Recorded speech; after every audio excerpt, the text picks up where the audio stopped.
Who have we got? Roger! Morning, Roger, and Jim K. Well done, Jim. I nearly just got out of bed this morning. I am pretty knackered from getting all that racking done this week. In between all my day job stuff, let me just get a setup, crew, and then we'll begin.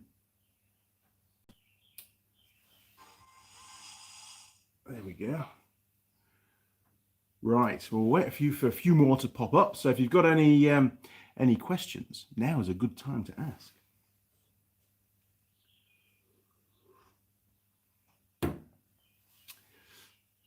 So Jim K, the racking looks complete. Well, Jim, it is almost complete. Almost. I am so close. I'll cover what's still to be done a bit later in the live stream. I obviously still got today being Sunday here in New Zealand. I've still got today, but I need to really get finished by about 3 o'clock, 4 at the latest, really, because I've got to load up the ute, and I'm heading up to Auckland on first thing, bright and breezy on Monday morning. I've got a stack of stuff to do in Auckland. I've got vehicles to deliver, vehicles to collect, parts to collect, steel to collect. A new pair of leggings for Tool Girl Lilli that's been made. Got those to pick up as well. I've got, there's just heaps of stuff to do, to be honest. Plus, do some work at head office as well. So, no pressure, Andy. And there's another thing I have to go and see as well. I've got to go and see Jared's got a go-kart. Jared is the owner or co-owner of Forge, Trosco, I think it is, Limited, New Zealand. He's got a little go-kart, which he needs some help with. So I'm going to meet up with him on Tuesday afternoon, I think it is. Morning, Jared, if you're there. He always watches the live streams. And we're going to have a little look and see what problems he's got and how Andy Mechanic can help him out. El Elish. Hi, Andy. Nice job on the racking. It's not bad. I seem to find these sort of lockdown periods, I tend to spend a lot more time doing stuff because I've got a bit more time. Rather than just make racking, I tend to spend a lot of time make racking look good racking, if you know what I mean. Jim K, how is lockdown? Well, it's a funny kind of time for me. It's a very different kind of lockdown to before. I mean, and I'm not talking about the fact that people can still move around, because most of the country is still only at level 2, and Auckland also goes back to level 2 as of midnight tonight. But it's more about people's way of thinking, their state of mind. We went through lockdown, the first lockdown, 1.0, which was a 6 or 7 week stint. It was quite a long time. Life-changing, really. And then we came out of it, and we all sort of got back into our regular jobs, and very quickly the whole COVID thing in New Zealand just slipped into the back of our minds, really. Did for me, did for a lot of people that I worked with. We just got on with business as usual. And then the sudden shock that it's around the country again. I mean, okay, they say it's contained, but last I heard there was about 150 odd cases linked to the current outbreak. Most of it's community transfer. 150 odd cases linked through community transfer of the current case, or current event, really. It's not just a case, is it? Current event. They seem to have it under control, but every day they're finding more people. And of course, those people, until they're found and quarantined, could have infected somebody else. So the chain goes on. So it is a bit worrying. I have heard that we're going to be going into, Auckland's going into level 2, potentially only for a week. But I can't see that. But I heard it somewhere that they're going to go into level 2 for a week, and then they'll review it, and we may go back to level 3 in Auckland. One thing the government have said is they don't want to keep bouncing between different levels. And I totally agree with them, because people just get, messed up with it, to be honest. You forget what's required and what isn't required, and it just becomes too hard. And I just find it a lot easier just to stay at home and leave the rest of the world to it, to be honest. Simon, good morning, Simon. Good to have you on board, matey. Good recognisable name there. Always makes me think of baked beans now, Simon, when I see your name. Jim K, you don't have to go any further, yes or no, on the YouTube link I emailed you. Did you watch it? Oh, I think I did, Jim. Hang on. I'm sure I watched it. Yes, I did watch it. I did. And most interesting, wasn't aware of that, Jim. Sounds like an awesome machine. Looks like an awesome machine, but they're not giving a lot away in that video, are they? I will investigate at this end. But thank you for the heads up. Simon, seeing bits for the Australia lockdown. Looks very strict. Yeah, Australia, man, it's like a regime over there. A dictatorship almost. The fines that they're dishing out to people for non-compliance of wearing a mask or not being at home when they should be at home. Astronomical fines. Crazy expensive. I mean, they should really just be, rather than cracking the whip, it's more about education, isn't it? You know? Make people understand why they need to do stuff. Gordon Abbott. Good morning, Gordon. Good to have you on board, sir. I'm a bit slow this morning, so bear with me. I did a bit of welding yesterday and grind up every day. What was that? Jeez. Yeah, every day I've been in the workshop doing stuff on this racking, and I'm pleased to say it's almost finished. It's nearly finished. I always seem to find a little bit extra to do, and that pushes me back. Alan Harwood. Hi, good evening from Banbury, Oxfordshire in the UK. Good morning, Alan. Good to have you on board, sir. We've got 22 people on board and 7 likes, which means 15 people haven't liked yet, but that's okay because we've got a long way to go, so you may change your mind. Yeah, Simon Sandy eyes. Yeah, just generally knackered, to be honest, Simon.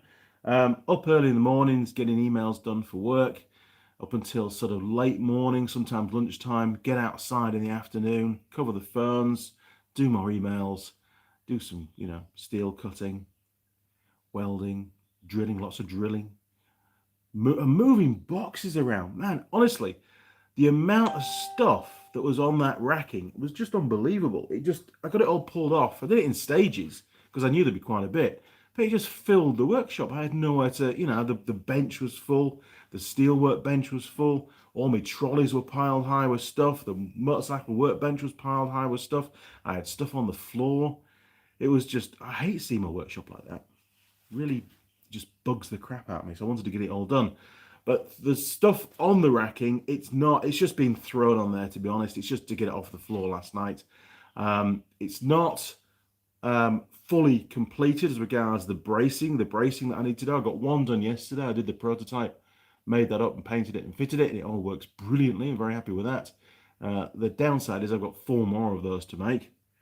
Yeah, but I've also I've redesigned the brackets that are going to go underneath for the steel stock. They were going to be a U-shaped bracket, but I thought, hey, it'd be a lot easier if I can actually fit the steel in from the side.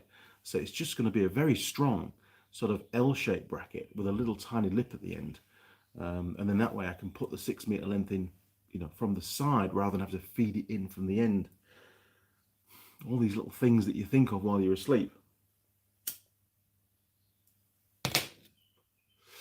This, my last cigarette. God damn. Mrs. Mechanic smoked them all last night. Bah. Anyway.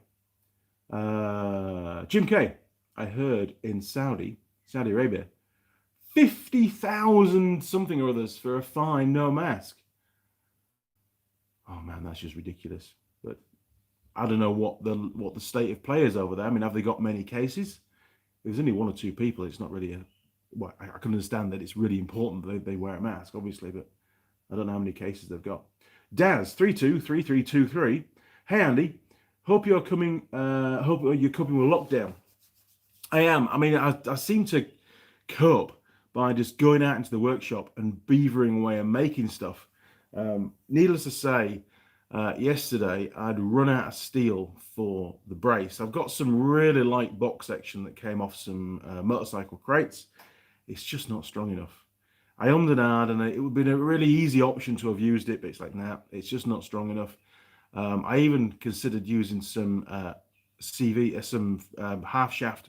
Take the CV joints off and the tripod joints off and use the half shaft steel, because I've got a few of those kicking around, but didn't like the look of it. So in the end, if you remember back when we were testing these big beams, the first beam that I made, we actually load tested it to measure the deflection, because I couldn't calculate it. Far better just to do a real life test. And I made a big steel cage out of box section, and we loaded it with bricks. Well, that cage was hiding under this bench, the big main workbench, and yesterday it died. Yesterday it got cut up for box section, and yeah, it's done. I've got what I need to do the job. But steel stocks are dangerously low. Yeah, I am picking some more next week, but not the stock. It's specific for a job.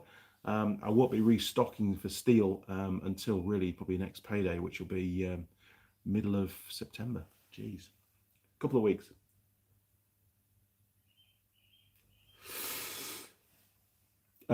Jim K, forged paint working a lot better. Honestly, it's just chalk and cheese comparing the I was talking to Mrs. Mechanic about it. The Hammerite stuff, the black stuff we use, the brush on, compared to the Forge aerosol spray. It's just so different. The finish is just, I'll do you a close-up bit later on, but it's so much better. And the beauty is it's so fast drying. So for me, that's another major benefit, because I can make a bracket, spray it, and within 10 minutes I can fit it. With the Hammerite stuff, it really is next day before I can actually handle it properly after it's had its second coat.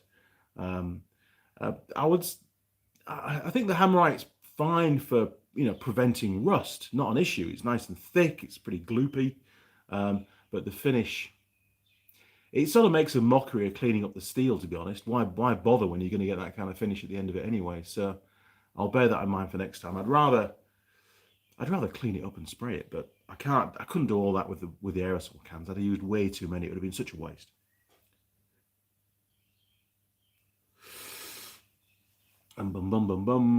Matterwicks, good morning. Hello from Auckland. I don't think we should go into level 2 with the mystery cases around. I agree completely.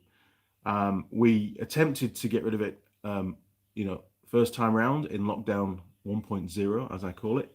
And we did a pretty damn good job. And then we started to allow people to come back, and then they started escaping from quarantine and all that kind of palaver going on.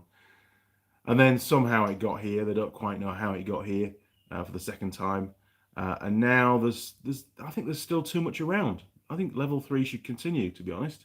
They are, however, being extremely strict on people travelling in and out of the boundary area known as the Super City Auckland, which goes all the way up north to Warkworth, I believe, or maybe even Wellsford.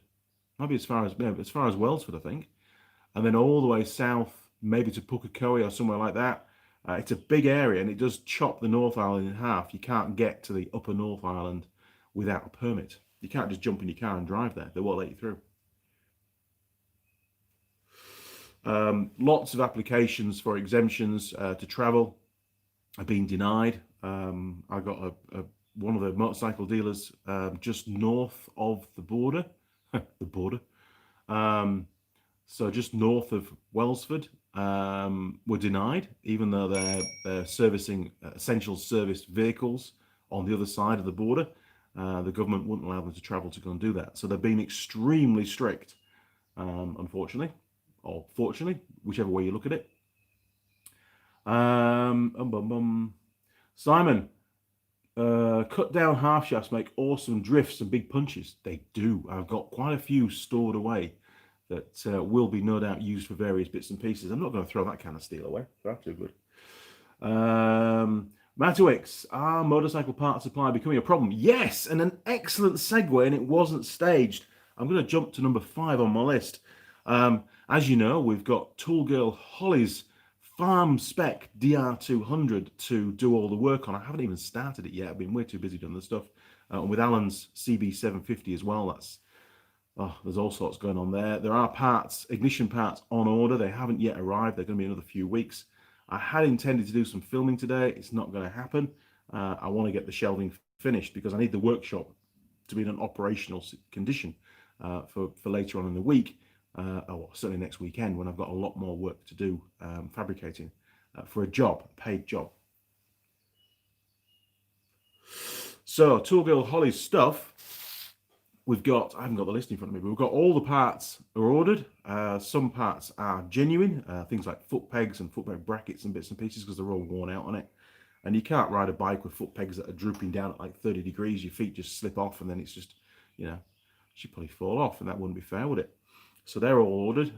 Not particularly cheap, to be honest, and I don't know how long they're going to be. I think 2 to 3 weeks. They're all in stock in Australia, I think. Many other parts, where possible, have been sourced aftermarket through Derby Accessories. A good friend of mine, Ian, up there. However, he came back to me and said, Andy, we've got a problem. We can't get, or not available any at the moment through aftermarket, the rear suspension linkage bearings. So I'm going to have to go genuine with those, and that will not be cheap. And believe it or not, a front caliper seal kit is currently not available aftermarket, in this country at least. And the swing arm bearings as well. So all those I'll now need to order on Monday from Kai Tire Motorcycles, which are a Suzuki dealership. A good friend up there, Dave. So slowly but surely those parts will all arrive and the videos will start. And Tool Girl Holly has been warned to get her boots polished up and organise a date to come down. Or a weekend, in fact. So things are rolling on in the background. Obviously, if Auckland goes back to level 3, she won't be able to escape. So the filming will be delayed yet again. As regards Alan's bike, yes, new ignition coils are on the way, quality ones, and I have opted for an electronic ignition pickup, a good one. And we're going to compare. I've actually ordered points and everything as well, so I'm going to fit it all out with points. We're going to take some readings on the HT voltage with the old coils, just new points. Then we're going to do the same thing with the new coils and the electronic ignition and compare the spark voltage. How's that? And also the D8ES, I think it's D8ES plugs that it takes as standard. NGK no longer make those, so they've made it's been superseded. So I've ordered a pack of 10 of those. So we'll compare the old plugs to the new plugs as well. So lots to do. Plus, I want to make a video, and I found a way of doing it. You'll laugh at this. You might remember I am planning a video to show the disadvantages or limitations is a good word, limitations of points ignition. And I have that distributor out of a little Subaru 3-cylinder that I use with the points in it.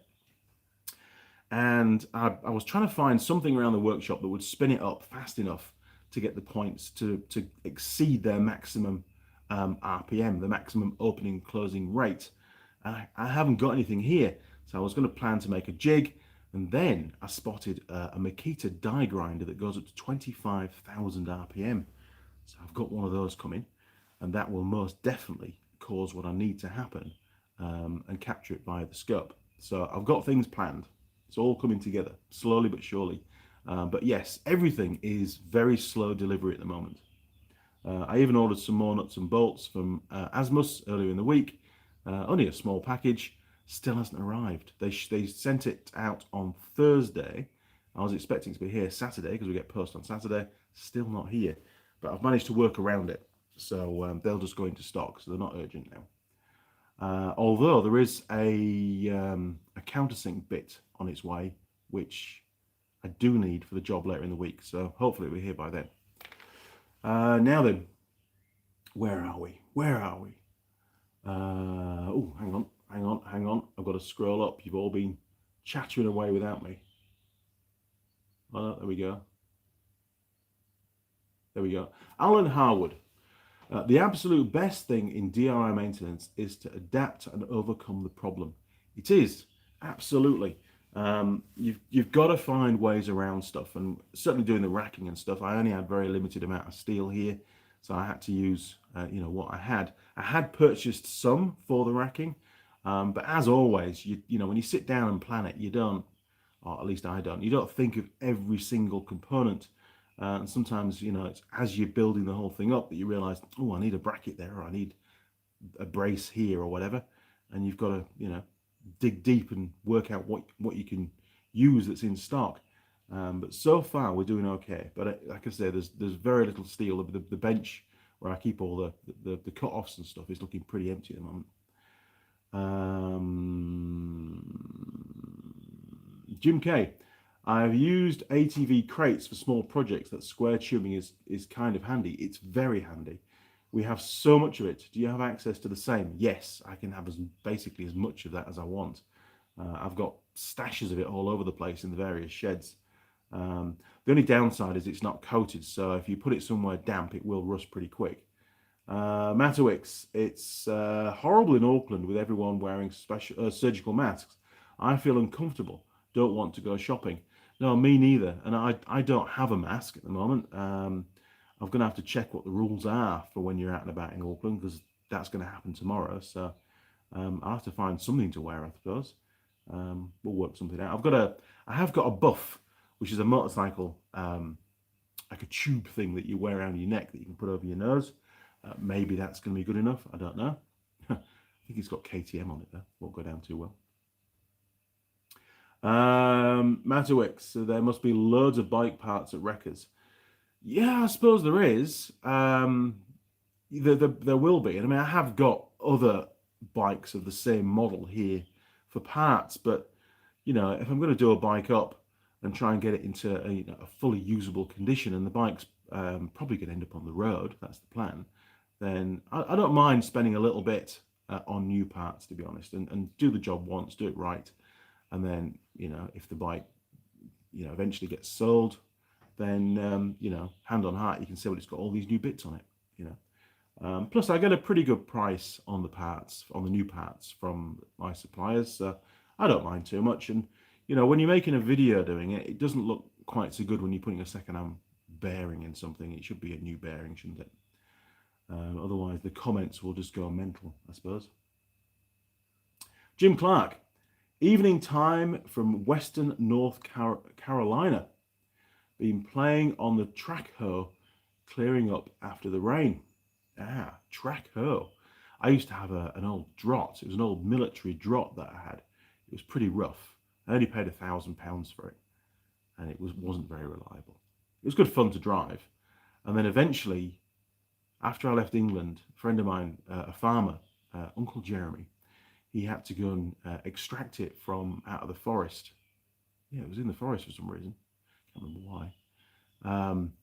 Anyway, it lost drive on one side, so it would only steer left, for example. Only one track worked. And they were towing it back with a big tractor, and they were coming down a grassy hillside. Anyway, it let go. It started to pull the tractor down the hill. He said it was very scary. They didn't crash, but it was very scary. Now then, MG, can you show the level you were using, please? And morning, Andy. Yes, I can. I'm very, very proud of my little Stanley level. Hang on.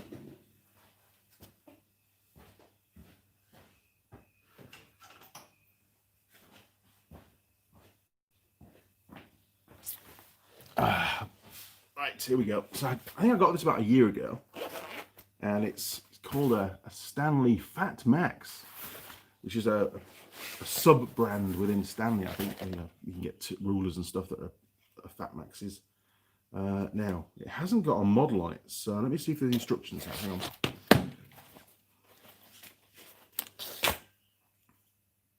Yeah, there you go. So this one is the 40 centimeter one, so it's the top one on there, look. So it's a 42063 is the model. There you go, look. Right. It's pretty good, actually. It does all sorts of stuff, not just level. So you got to turn it on. There you go. Look, and if I can get it level, it'll beep at you. Oh, wrong way. It's like a game, isn't it? Anyway, you get the idea. Could be there for hours trying to get that, but now it beeps. Yeah, it's bloody good. I do like it. It's got built-in magnets as well, so when I'm working on the beams and stuff, it's great because it'll just clip on and stay there. And it has got auto shut off as well. It does where you've got degrees. It does millimeters of distance as well, based on the 40 centimeters. Yeah, I mean, I only really use it for the degrees side of it, but bloody good. Really happy with that. Definitely well worth purchasing. I was looking originally for more of an engineer's style one that's a little bit shorter, because there are some instances where it's a little bit too long to use, but hey, it's good enough for me. And it wasn't that expensive. I really can't remember how expensive it was, but it wasn't that expensive. Good morning, Tool Girl Holly. Now, where are we?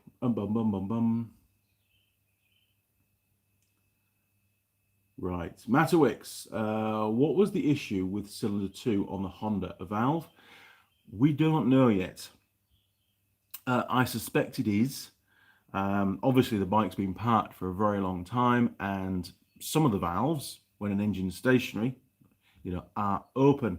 And I think the seat has just corroded a little bit. I don't have a bore scope kicking around that I can use to take a little sneaky peek. I suppose I could look down. The exhaust header pipes are off at the moment, so I could take a torch and have a look down there, but or do a leak down test. I haven't done that yet. I'm hedging my bets at the moment. We've done the dry. Hang on, where is it? Bear with me.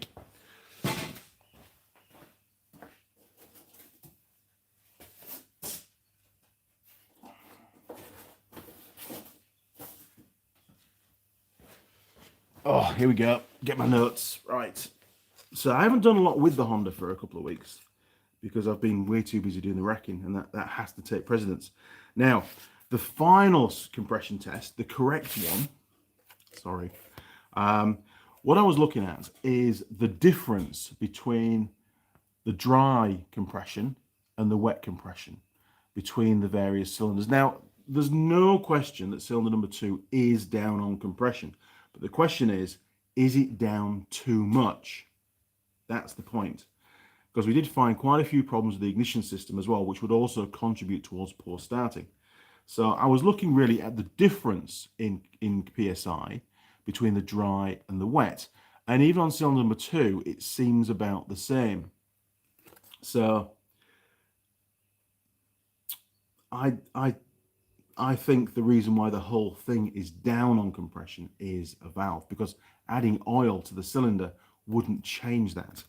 So the plan is to get all the ignition side of it done, and that's going to take quite a while because I want to fit points first, gather the data, part of a video, and then fit the electronic ignition and see physically, that all these claims of a stronger spark with electronic ignition. Obviously, we know that the timing is more accurate, but they do claim a stronger spark. And I want to see if that's the case using the scope on the secondary. So we'll find out. Plus, we can do a spark test. We can see if it jumps a bigger gap. Pretty simple way of seeing if there's a higher voltage there or available. Now, what that would mean is basically a longer burn time, which essentially should improve combustion. So, plan of attack.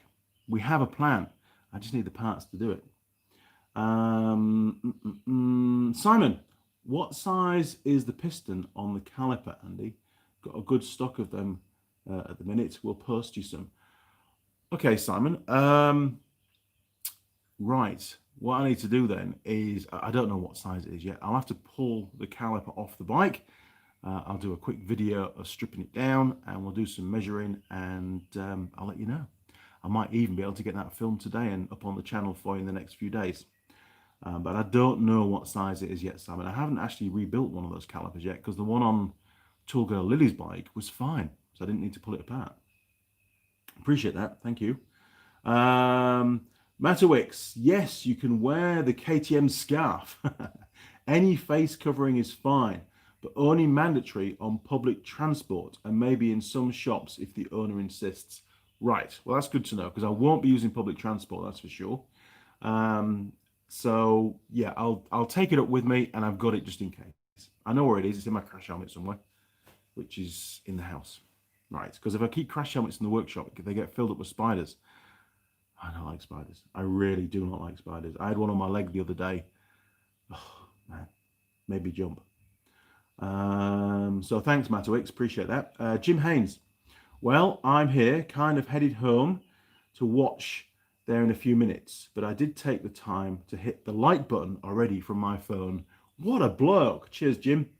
Matowix, in the Herald today, Jacinda Ardern will hold a press conference today to confirm the move. Right, well, I'll listen to that because Mrs. Mechanic's very keen at making me stop work and listening to these broadcasts. But experts are calling for a rethink as new cases of the virus across the city show no signs of slowing. Right. So they might do an about turn and Auckland might stay in level 3 tomorrow. If it does, I can't go anywhere. Damn. Man, that's going to really mess up my next week. Okay.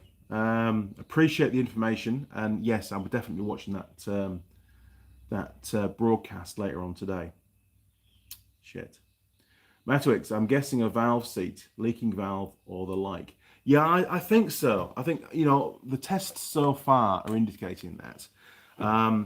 And I'm hoping, and this is, again, just a hope, that once I get the bike, fit the new ignition system, which should improve cold start, so that all 4 cylinders do start, I'll take the bike for a ride. Check the oil, all that basic stuff. Get out there, get on the road, go and find some back roads where there isn't a policeman because it's not road legal, and get a few Ks under its belt, and then bring it back and do another compression test and see if that valve seat has started to self-seal. Because remember, the valves do rotate, and over time it should clean off, and the sealing should be better. I'm really, given part supply, and Alan has hassled me over this. He said, I really want a top end rebuild. But the fact we have a deadline, it could take 6 weeks to get it through certification. So, the window of repair is very small. And if I need to order, new pistons and rings and get a rebore organized and gaskets and everything, we may well miss the deadline of that bike being rideable for his son when he comes over, if he comes over.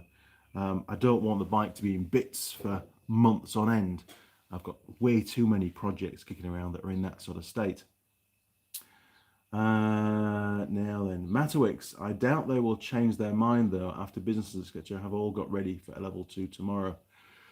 Okay, well, watch this space. We'll have to find out. But I think regardless of what businesses have done, if the stats indicate that they should stay in level 3, then they're going to need to change their mind and stay in level 3. It's just the way it is. That's why we're doing all this stuff. Businesses will be fine. They'll find their way through, and the government will have to just subsidise those that need it. Alan Harwood, from memory, it will be engine out to get rocker cover off, although it's 28 years since I had a CB750. I think you can get the rocker cover off in situ to do valve clearances and stuff, but the manual certainly states that if there's any cylinder head work or cylinder work to be done, the engine does need to come out. So again, another reason why I'm sort of trying to avoid that if I can help it. We have identified a number of issues with the ignition system. I keep saying this. So possibly once that's good, it should, allow that cylinder 2 to fire up from cold. If it does, great. That's all I'm worried about. I just want the bike to be easy to start and reliable. We're not looking at getting a balls out performance. It doesn't burn any oil. It doesn't smoke. There was oil residue. There was not oil residue. There was petrol residue down the exhaust number 2, but that's because it wasn't being ignited. It was being drawn in. The air fuel mixture was being drawn in and just pushed out the exhaust. Alan didn't mention anything about the bike having a known problem of burning oil. So again, that sort of reinforces the fact that it probably isn't rings. Anyway, but yeah, Alan, I think you're right. I mean, I was a bit not disappointed, but it's engine out job. But hopefully we can avoid that. Now, let's go and take a look at the racking. Let's just get this,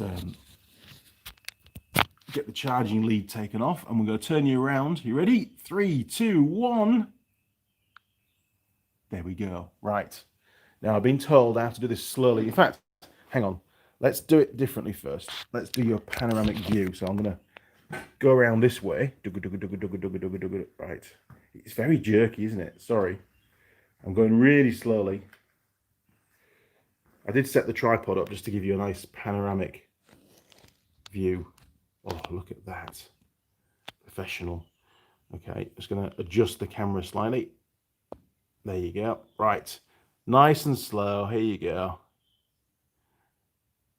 So the concept has worked really well. You can see we've got the roll cabs and I made a new trolley. Look, where was my finger? There we are. Look, I made a new trolley out of some of the spare racking that came out.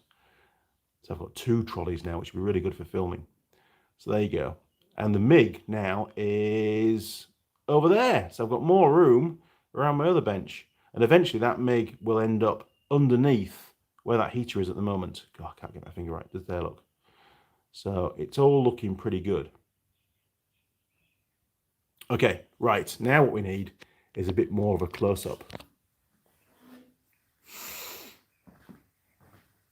So I'm going to jump around a bit, sorry. So we've got, I think you've seen this bit already. We've got the little brackets on there. I did them all countersunk, which is pretty cool. Looks nice and neat. I didn't want things to, because when I bring all the bikes in and stuff, anything protruding is a possible catch point. So I need to make sure. Now, unfortunately, the cupboard is about 50mm deeper than the racking, but that's all right. So I had to make some little bespoke brackets for under there, look. That seemed to work okay. And then, this is what I've been working on recently, the last few days. Look at that for a shot. Pretty cool, eh? So again, I had to join a bit of angle, so I did that there, look, nice and easy. Not a problem. We had a double bracket to make for there. So I thought, well, rather than 2 separate ones, I'll make it out of 1 piece. And that forged paint, I mean, look at it. It's bloody good, isn't it? This is a satin finish. It came out really, really well. And that's 2 cuts. I know you can still see my scribe lines, but I actually quite like that, you know, because it shows that someone's made it rather than a machine. And it's been marked out. So I come in along, dung, dung, dung, dung, dung. And I had to minimize the gap in there. Now this is going to be, you can see I have a lot of cardboard, and you may wonder why. Well, that cardboard is what I do all my drawings on, and I like to have places to put my cardboard. So my cardboard's going to sit in there. You see, I get quite a bit in there. Look, doesn't look too bad. And then on this one, I maximized the gap on this one so I could get the boxes in. So I've got a bit more storage space again. I've sort of won some more space. And yeah, I can still get the beam out one day to paint it. It's not too bad. And then the finale of our racking expedition, if you want to call it that. So we've got all the brackets there. And then up here is, oh, it's a bit of a mess in this corner, sorry, is the first brace. Now, of course, this racking is bloody heavy, not just with the stuff that's, yeah, look. Now that's 40x40 box, and it's got, I think it's a 4mm wall thickness. Yeah, 4mm wall thickness, I think. So I've got, there's these plates here. There's 5 of those plates, basically every other one along the length. So I've got 4 more of those braces to make. I made that one yesterday, and that's just going to basically tie that wall and keep that wall that way, and it goes onto there, and then it's tied into the main beams. So the force of the weight of this racking is transferred all the way across the workshop, you know, into the main structure. So it'll happily support that without any problems at all. Just prevents any kind of movement. And then underneath here, there's going to be some additional brackets hanging down, which will be completely separate brackets, which will mount off the standard C section at the back again, and come down in like an L shape. and then that's going to carry the steel stock. So I think when it's all finished, and it's approximately a 6 meter length of racking, is that, to give you a ballpark. I reckon with the weight of the racking, the weight of the stuff on the racking, including the stuff in the drawers, and the steel stock along the bottom, and the weight of the frame that I've made as well, we're going to be looking at about 1,000 kgs hanging off that wall. So it has to be strong. It really does. I don't want anything starting to flex or move around. And I even gave the racking a bit of a clean as I did it. It's pretty cool, isn't it? So project racking has come on really well. I'm very happy with it. What else? What else? Oh yes, this was my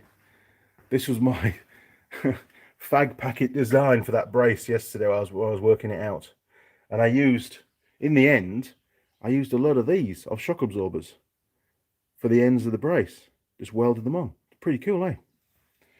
I like to use stuff like that. Yeah, I've got just enough. Right, back to the bench. Oh, we've got some posts to open, so don't go away.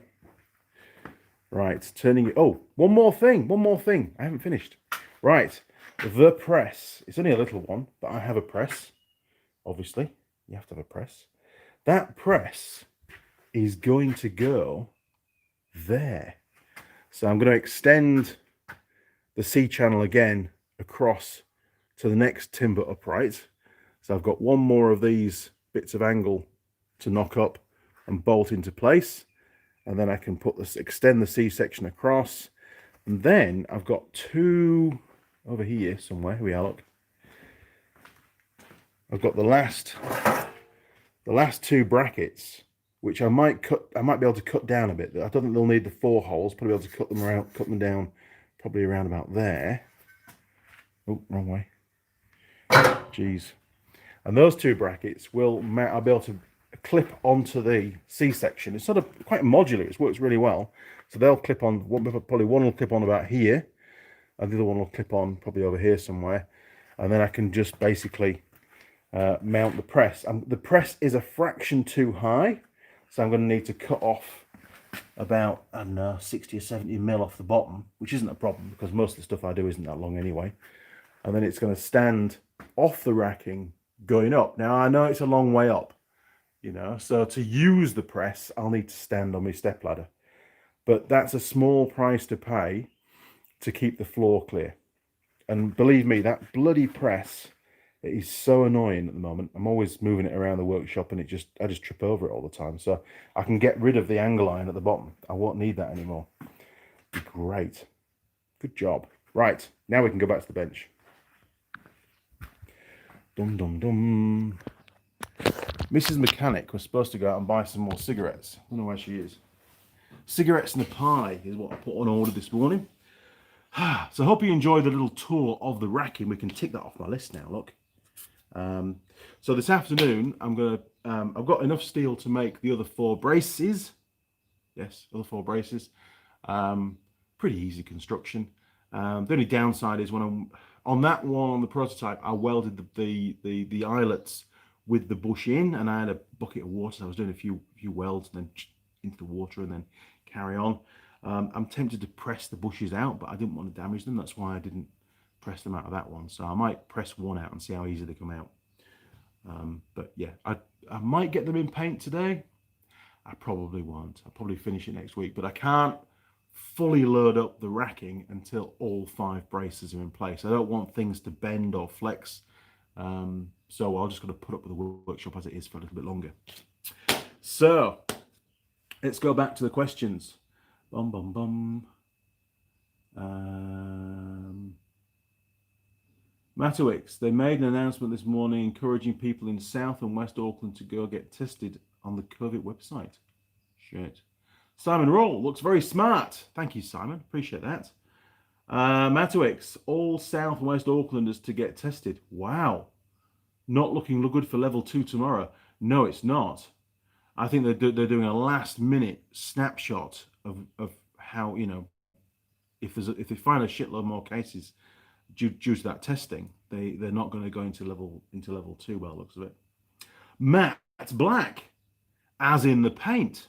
Matte black, I like that. Nice and tidy. What size roughly is your garage? It's about 8.5 meters long by about six and a bit meters wide. Never big enough, but then again, it feels quite big. But you know, it's all right actually. I quite like it. You know, it does okay, and I think I've got the layout pretty good. I like the. I'm trying to keep the whole thing as open plan as possible, and keep what apart from the main benches, which are way too heavy to move around, to try and keep everything else fluid.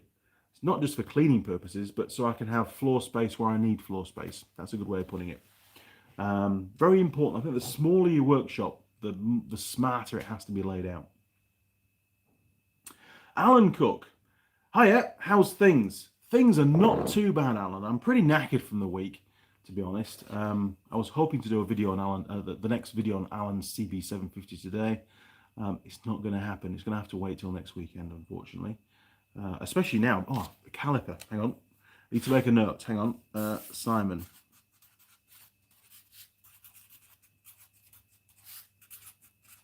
Caliper piston size. Dash video. Question mark. Okay. Right. Simon. Good old CAD. Good old CAD. Cardboard edit design. I think it's brilliant. I love it. I mean, when I was clearing the racking off, and I have moved a fair bit of stuff already into the other shed that I just don't need it in this workshop.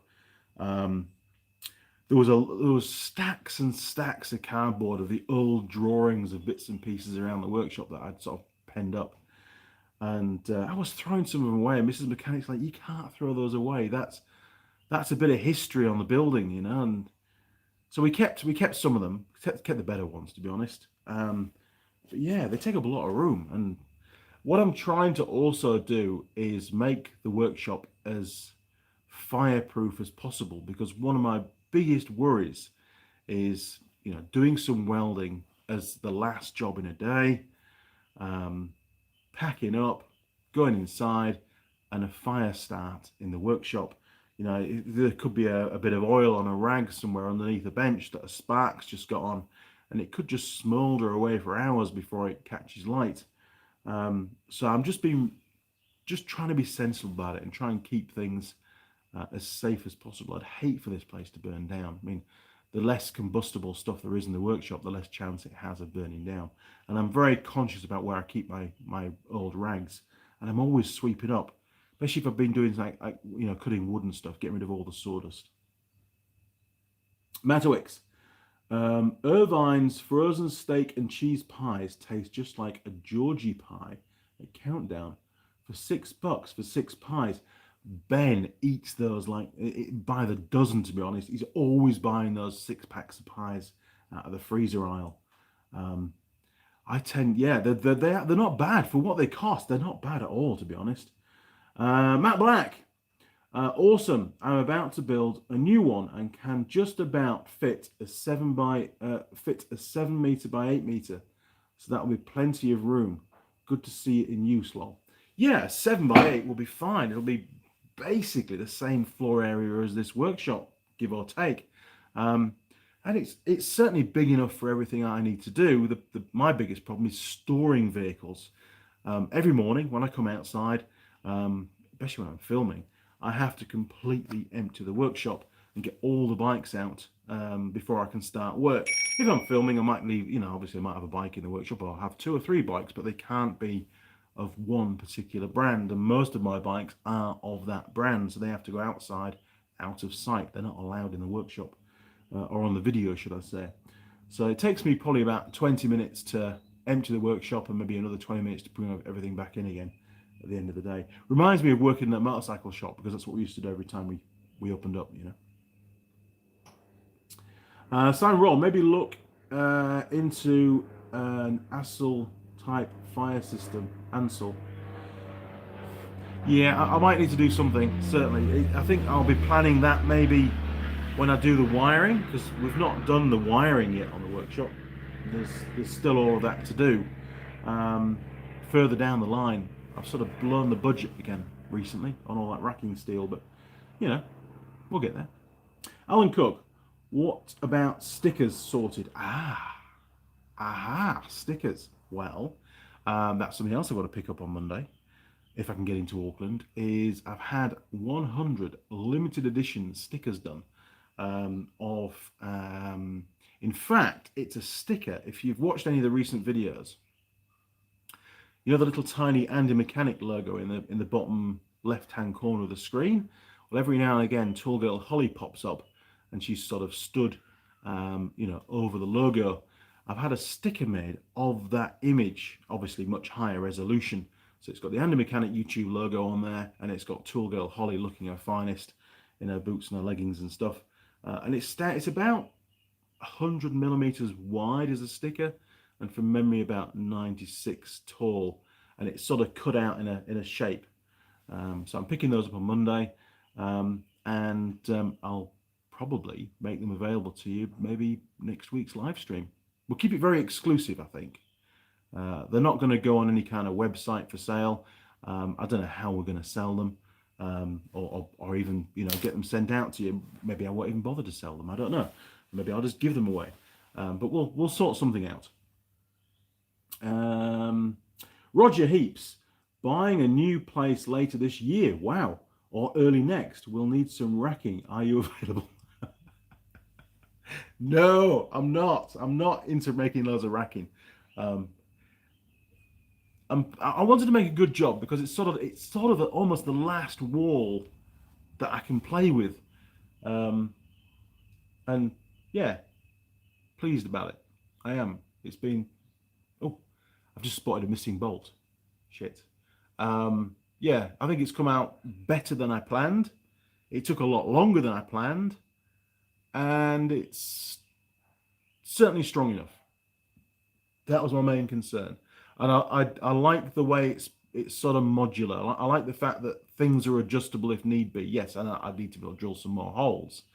But I like that C channel across the back. That sort of service it lends itself really well to having things bolted to it. It's a good mounting point, and I think the load is equally applied across the whole wall, and and it is linked into the main superstructure of the building now. How's that for a word? But no, I'm not making you any racking. Matowix. I had a 1970 Suzuki TC125. They are cool. I think they've just stopped selling those here in New Zealand. They used them as I think they were the farm bikes they continued to use for. First dirt bike, yeah. It had a high and low range lever. Have you ever seen one? Wow, I need to get one of those. I'd love to have a bike with a high and low range. The little Honda ATC has high, low, and super low. It's very cool. Or is it high, low, and reverse? No, it's high, low, and reverse. It was the Suzuki Quad, the 300 that we stripped that had high, low, and super low. That's right. Okay. Well, we need to open some more stuff, don't we? Because some things have arrived during the week. So, first of all, just for a laugh, I get one of these every month from Nobby, and this is what they've sent me this time. And it says in there, look, the best bag since Goon. Now, if any of you don't know what a Goon bag is, or a Goon sack they call it, it's the plastic bag that you wine is in one of those boxes of wine that you can buy from Tesco's or wherever. But they call it a Goon sack over here because you take the sack out and then you can take it into town and behind your jacket, and you can drink a litre of wine before you get in the club. Right, don't need that. Okay. Power. They're not, well, they're a supporter, not a sponsor. They are a supporter of the channel. Power in your pants from Nobby. Jeez, honestly. Oh, that didn't work, did it? Let's try again. There we are. Oh my word. What have we got in here?